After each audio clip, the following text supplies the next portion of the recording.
Henry McKenna 10-year, usually one of my favorite bottles. But what happens if I try it totally blind?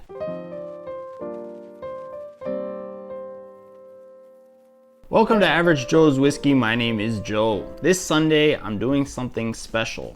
I'm gonna let my son come down, pick any bottle he wants off of the shelf, pour me a glass, and I'm gonna review it. I might try and guess what it is too, but that's not the point. The point is to review some of these whiskeys that I have completely blind.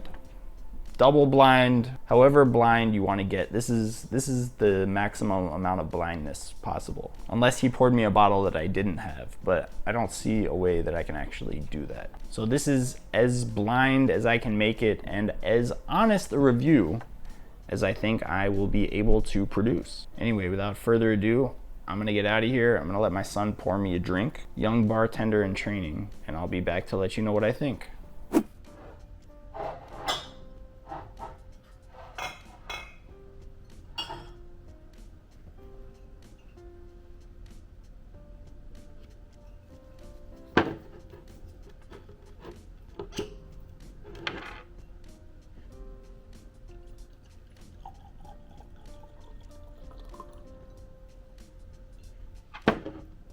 All right, I'm back.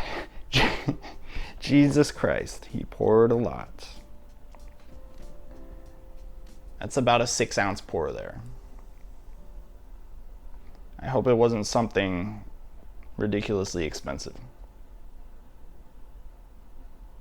You know what,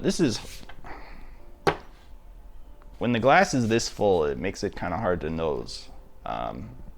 When I pour, I usually pour like 1 ounce max for 2 reasons. One, because I like to drink a lot of different whiskeys.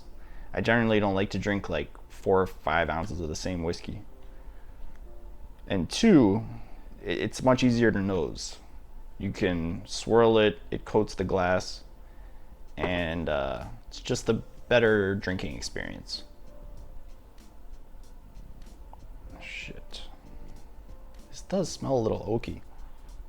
All right, here's what I'm gonna do.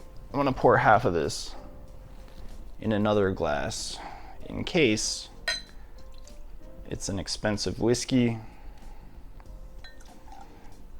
and I wanna put some of it back in the bottle.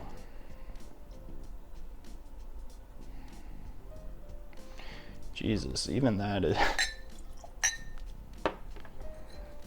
All right.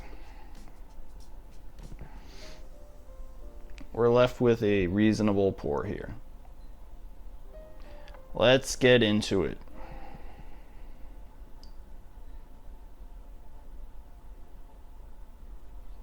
All right, so I thought I smelled some oak when the glass was super full.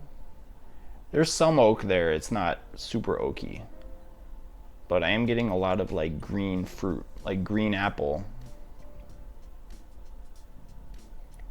Maybe like a little bit of licorice, some bubble gum. It's an interesting nose. All right, let's take a sip here.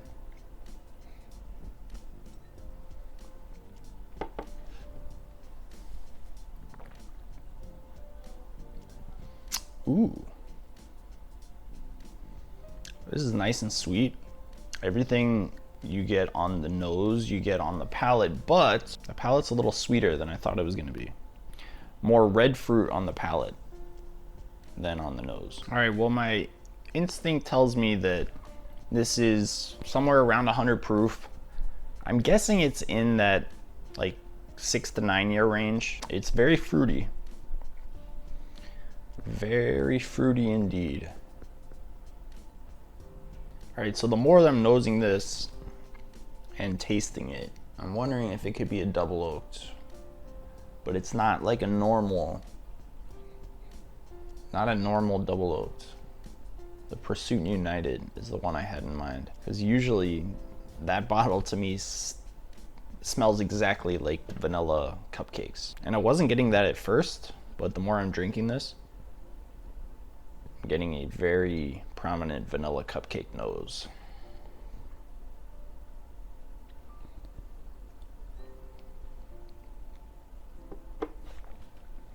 But that bottle's 107 proof.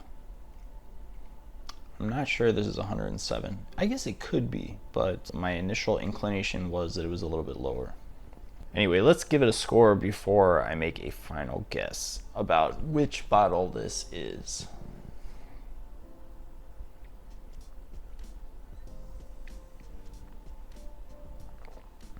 I have to tell you, it's really pleasant to drink. It is super sweet, really enjoyable. It's not real oaky, which is fine. I mean, I have to tell you, there are a million really sweet bourbons which are just tasty. The thing I like about this one is it's got different notes. That green apple is not something that I get in a lot of whiskeys. The licorice, the bubblegum, and the vanilla cupcake note, which is now coming out a bit.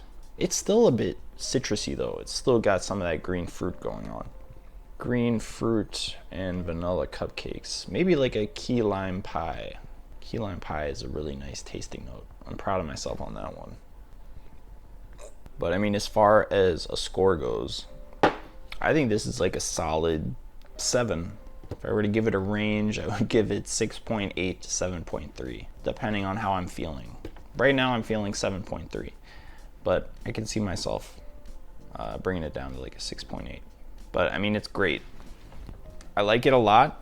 I would go back to this on occasion. This could definitely be a daily sipper depending on the price. If it's like $60 bottle, this would be a great $60 bottle.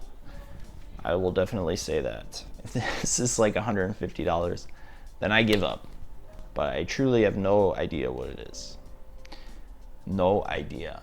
I was getting some Pursuit United vibes, but yeah, I don't know, man.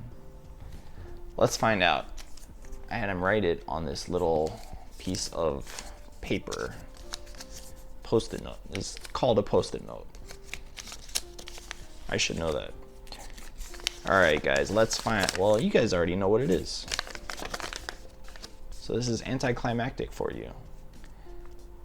No shit. Henry McKenna, 10-year.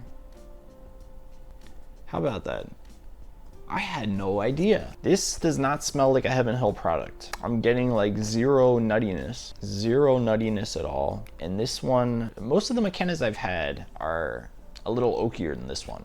This one is not super oaky. This one's got some funky flavors in it. Where is it? Ah. Yes. So this was a brand new bottle. I think I had opened it and poured one. So he poured the rest. This isn't a bottle that I've drank a lot of. This particular one, I mean.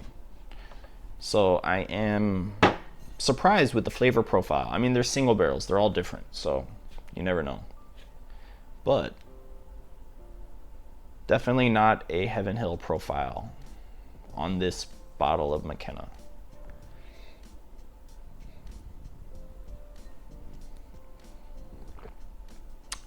Wow. But hey, I nailed the proof. I nailed the, what did I say, $60 bottle, right? It's like a $65 bottle. Nailed the price. How about that? The age, kind of close. I'm calling this a success. I think I did okay. I will take that result.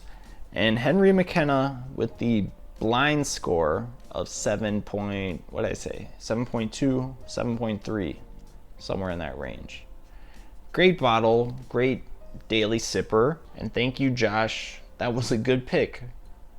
I never would have guessed. Good job, son. All right, guys. Thank you for watching. I will see you next time.